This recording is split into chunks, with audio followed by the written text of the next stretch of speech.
প্রিয় শিক্ষার্থীরা, আশা করি তোমরা সকলে ভালো আছো, সুস্থ আছো। আজকের অনলাইন ক্লাসে তোমাদের একটি বিশেষ অধ্যায় বাংলা দ্বিতীয় পত্রের উচ্চারণ থেকে আলোচনা করব। উচ্চারণ হচ্ছে মানুষের মনের ভাব প্রকাশ করতে গিয়ে আমরা যে সমস্ত ধ্বনি বা শব্দ সমূহগুলো বাক্যের মধ্য দিয়ে উচ্চারণ করি, সেটাই হলো উচ্চারণ। তাহলে এই উচ্চারণ থেকে যেটা আসে, যে উচ্চারণ রীতি বলতে আমরা কি বুঝি। প্রতিটি শব্দের যথার্থ উচ্চারণের জন্য কতগুলো নিয়ম বা সূত্র প্রণীত হয়েছে। শব্দের উচ্চারণের এই নিয়ম এবং সূত্রের সমষ্টিকে বলা হয় উচ্চারণ রীতি। আমাদের প্রশ্নে থাকতে পারে, উচ্চারণ রীতি বলতে কি বুঝো? বাংলা উচ্চারণ রীতির 5টি নিয়ম লিখো। আমরা এই উচ্চারণের অধ্যায়টি থেকে যা শিখতে পারবো সেটা হচ্ছে বাংলার ধ্বনিসমূহের কৌশল, এগুলো ব্যক্ত করতে পারবো। বিভিন্ন শব্দের উচ্চারণের নিয়ম উপস্থাপন করতে পারবো এবং প্রমিত বাংলা উচ্চারণে আমরা কথা বলতে পারবো। আশা আজকে এই উচ্চারণের অধ্যায়টি থেকে যে প্রশ্নগুলো আমাদের পরীক্ষায় দিতে হবে সেগুলো নিয়ে আলোচনায় যাই। আসতে পারে, বাংলা স্বরধ্বনির 5টি উচ্চারণের নিয়ম লিখো। উদাহরণসহ বাংলা অধ্বনি উচ্চারণের 5টি নিয়ম লিখো।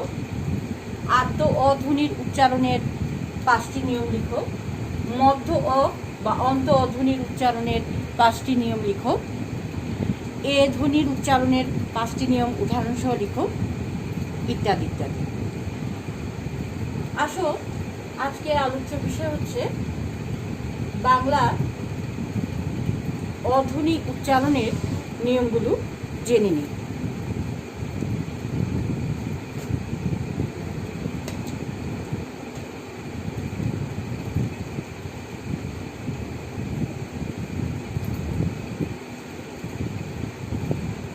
এখানে অধ্বনিকে আমরা 3 ভাবে উচ্চারণ করব। একটি হচ্ছে আদ্য অ, অন্যটি হচ্ছে মধ্য অ এবং সর্বশেষ হচ্ছে অন্ত অ। আদ্য অ বলতে আমরা কি বুঝি? আদ্য অ হচ্ছে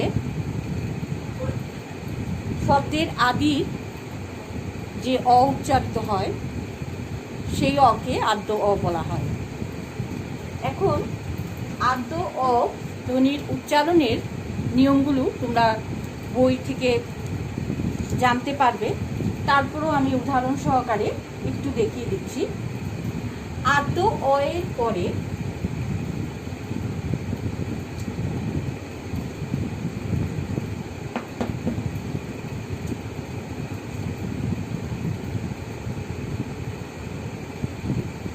আদ্য অ এর পরে রস্যি বা রস্যু, এ দুটি যে কোনো একটি ধ্বনি থাকলে সেই অ এর উচ্চারণ সংবৃত বা উ এর মতো হয়। কি কি থাকলে? রস্যি কিংবা রস্যু, এই দুটি ধ্বনির যে কোনো একটি যদি আদ্য অ এর পরে থাকে তাহলে তার উচ্চারণ উ এর মতো হয়। যেমন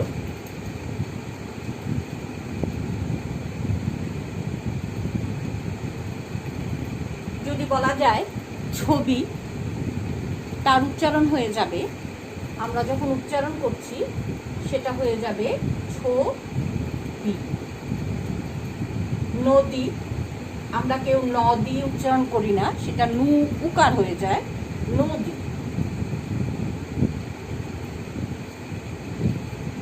তাহলে প্রথম উচ্চারণের নিয়মটি হলো আদ্য অ এর পরে রস্যি বা রস্যু ধ্বনি থাকলে সেই অর উচ্চারণ উ এর মতো হয়। আদ্য অ এর পরের ধ্বনিতে যদি আকার থাকে,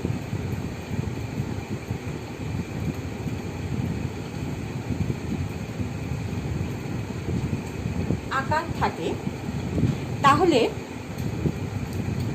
সেই অয়ের উচ্চারণও উ এর মতো হবে। আদ্য অয়ের পরের ধ্বনিতে যদি আকার থাকে। আরেকটা আছে, আদ্য অয়ের পরের ধ্বনিতে রিকার থাকলে পরে, রিকার যদি থাকে তাহলে সেই অয়ের উচ্চারণ আমরা উ এর মতো হয়। যেমন যকৃৎ, এই কথাটি হয়ে যাবে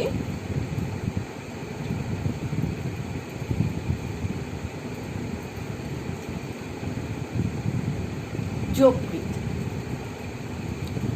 3 নম্বরে আসুন, অয়ের পরের ধ্বনিতে যদি জফলা থাকে, জফলা যদি থাকে, অয়ের পরের ধ্বনিতে যদি জফলা যুক্ত থাকে তাহলে সেই অয়ের উচ্চারণ উ এর মতো হবে। যেমন বন্য, এটাকে আমরা লিখতে পারি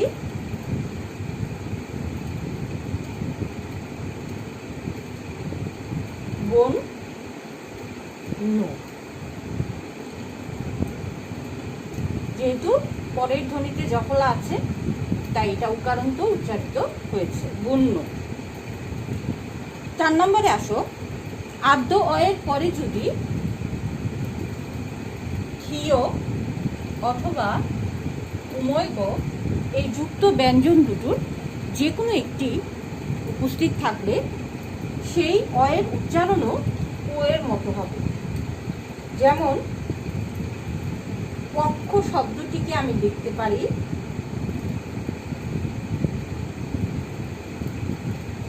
পক্ষ। দক্ষ, দক্ষ, এভাবে আমরা উচ্চারণগুলো লিখব। 5 নম্বর নিয়মে আসি, রফলাযুক্ত আদ্য অয়ের উচ্চারণ উ এর মতো হয়, রফলাযুক্ত। যেমন যদি বলা হয় গ্রহ,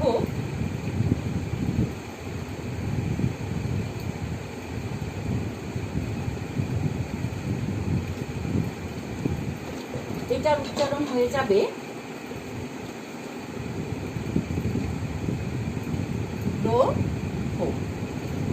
তাহলে আমরা কি দেখলাম, আদ্য অয়ের উচ্চারণের নিয়মগুলো জেনে নিলাম। প্রথম উচ্চারণে অয়ের পরে যদি রস্যি বা রস্যু দুটি একটি থাকলে সেটা উকারান্ত উচ্চারণ হবে। রিকারের পরে যদি আদ্য অয়ের পরের ধ্বনিতে যদি রিকার থাকে তাহলে তার উচ্চারণ উকারান্ত হবে। জফলাযুক্ত আদ্য অয়ের পরে যদি জফলাযুক্ত ধ্বনি থাকে তাহলে তার উচ্চারণও উকারান্ত হবে। ক্ষীয় বা উমৈগ দুটি যুক্ত ব্যঞ্জনের যে কোনো একটি থাকলে তার উচ্চারণও উকারের মতো হবে। রফলাযুক্ত ধ্বনিগুলো যেমন এখানে আছে গয়ের পরে রফলা, রফলাযুক্ত আদ্য অয়ের রফলাযুক্ত ধ্বনিগুলো উকারান্ত উচ্চারণ হবে। যেমন গ্রহ, গ্রহ। তেমনিভাবে মধ্য অ, স্বভাবতই আদ্য অ যেহেতু শব্দের আদির অকে আদ্য অ বলা হয়, তেমনিভাবে মাঝে যদি অ অবস্থান করে সেটাকে বলা হবে মধ্য অ। মধ্য অ, মধ্য অয়ের নিয়মগুলো একটু জেনে নিই। মধ্য অয়ে আমরা কি পাই, যে মধ্য অয়ের পরে আদ্য অয়ের মতোই যদি রস্যি বা রস্যু দুটি ধ্বনির যে কোনো একটি থাকে তাহলে সেই অয়ের উচ্চারণ উ এর মতো হয়। যেমন কাকলি শব্দটিতে দেখো, কা ও লি, এই শব্দটিতে মধ্য অ এখানে আছে কয়ের পরে, তাহলে এর পরে আছে রস্যি। তাহলে আমার সূত্র অনুসারে অয়ের পরে যদি রস্যি বা রস্যু দুটো ধ্বনির যে কোনো একটি থাকে তাহলে সেই অয়ের উচ্চারণ উ এর মতো হয়ে যাবে। এটা হয়ে যাবে কা ও লি। দ্বিতীয় নিয়মে আসি, মধ্য অয়ের পরের ধ্বনিতে রিকার থাকে তাহলে সেই অয়ের উচ্চারণও উ এর মতো হয়। যেমন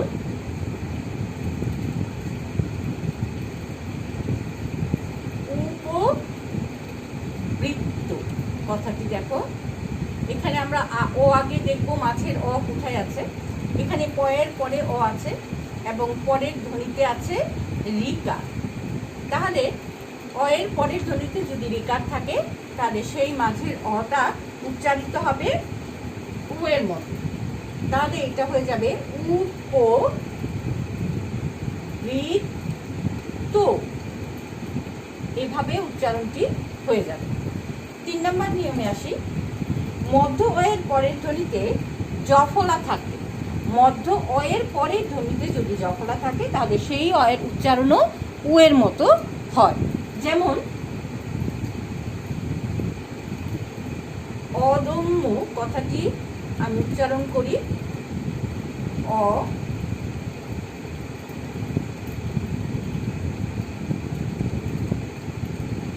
দম মো। তাহলে দেখো এখানে দয়ের পরে অ আছে এবং তারপরে জফলা আছে, তাহলে স্বভাবতই জফলাটা ও এর মতো উচ্চারিত হয়। 4 নম্বরে আসি। মধ্য অ এর পরে যদি থিয় বা উমৈগ যদি যুক্ত ব্যঞ্জনের যে কোনো একটি থাকে তাহলে আদ্য অ এর অনুরূপেই সেই মধ্য অও উকারান্ত উচ্চারিত হবে।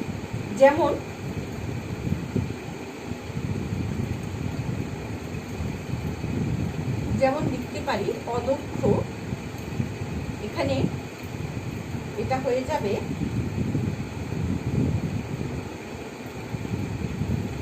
অ দো।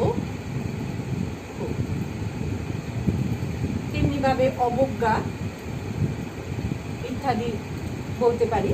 5 নম্বরে মধ্য অ এর, এতক্ষণ আমরা দেখেছি মধ্য অ এর পরে যদি ধ্বনিগুলো থাকে রিকার, জফলা, রফলা, রশ্মি অথবা অ ইত্যাদি যদি থাকে, তাহলে এখন আসবো যে মধ্য অ এর আগে যদি কি থাকে অ আ এ উ, কি থাকলে অ আ এ এবং উ এই ধ্বনিগুলো যদি থাকে তাহলে তার উচ্চারণও আমরা উ এর মতো পাই।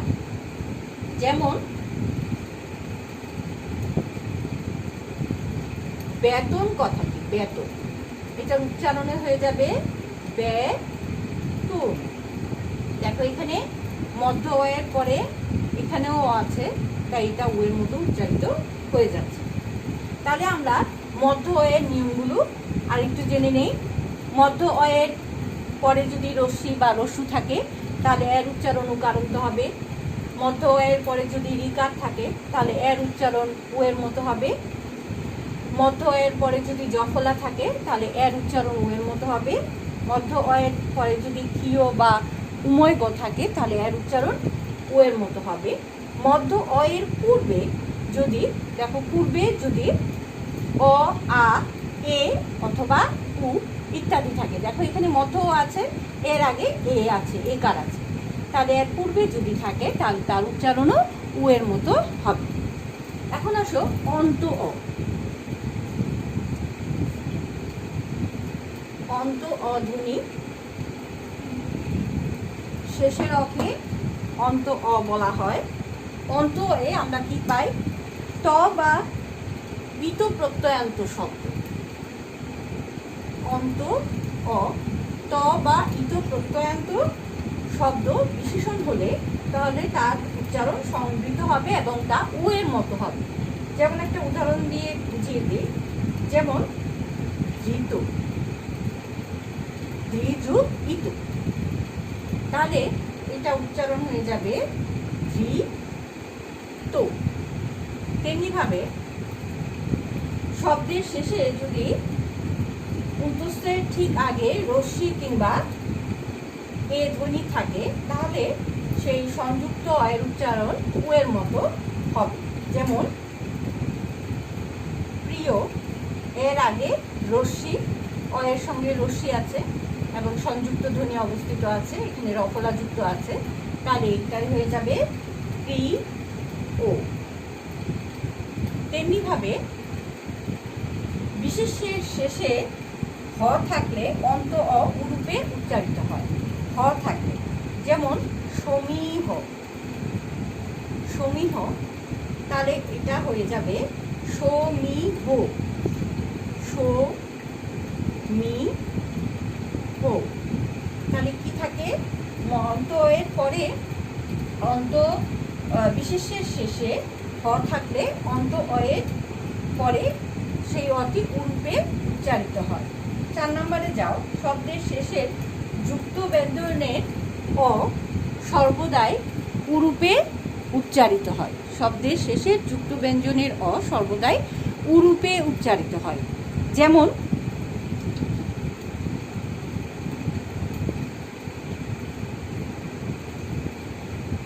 একটা উদাহরণ, হস্ত, এটা হয়ে যাবে হস্ত, উরূপে উচ্চারিত হয়েছে। 5 নম্বরে দেখবো আমরা আদ্য অয়ের আগে। এতক্ষণ আমরা পড়েছি পরে, এখন পড়ব আগে। আদ্য অয়ের আগে যদি অনুস্বার বা বিসর্গ যে কোনো একটি উপস্থিত থাকে তাহলে সেই অন্ত অয়ের উচ্চারণ উ এর মতো হবে। যেমন বংশ, এই শব্দটির উচ্চারণ হয়ে যাবে বংশ, উবত উচ্চারিত হবে। তাহলে আজকের আলোচনায় আমরা দেখলাম যে বাংলা স্বরধ্বনির যে প্রথম ধ্বনিটি অ, সেই অয়ের আদ্য অ, মধ্য অ এবং অন্ত অ উচ্চারণের নিয়মগুলো এবং উদাহরণ সহকারে আমরা বুঝিয়ে দিলাম। আমাদের পরীক্ষার প্রশ্নপত্রে যদি এভাবে আসে যে আদ্য অ ধ্বনির 5টি নিয়ম লেখো, তাহলে আমরা এখান থেকে উত্তর করতে পারবো। কিংবা যদি এভাবে পুরোটা নিয়ে আসে যে বাংলা উচ্চারণ নিয়মে অধ্বনির উচ্চারণের 5টি নিয়ম উদাহরণ সহ লেখো, তাহলে আমরা 3টি থেকেই 1টি বা 2টি করে মোট 5টি উচ্চারণ দিতে পারবো। তাহলে আজকের ক্লাসে আমরা বাংলা উচ্চারণের নিয়ম থেকে অধ্বনি উচ্চারণের নিয়মগুলো দেখিয়ে দিই। আশা করি তোমরা এই ক্লাসে উপকৃত হবে। ধন্যবাদ সবাইকে।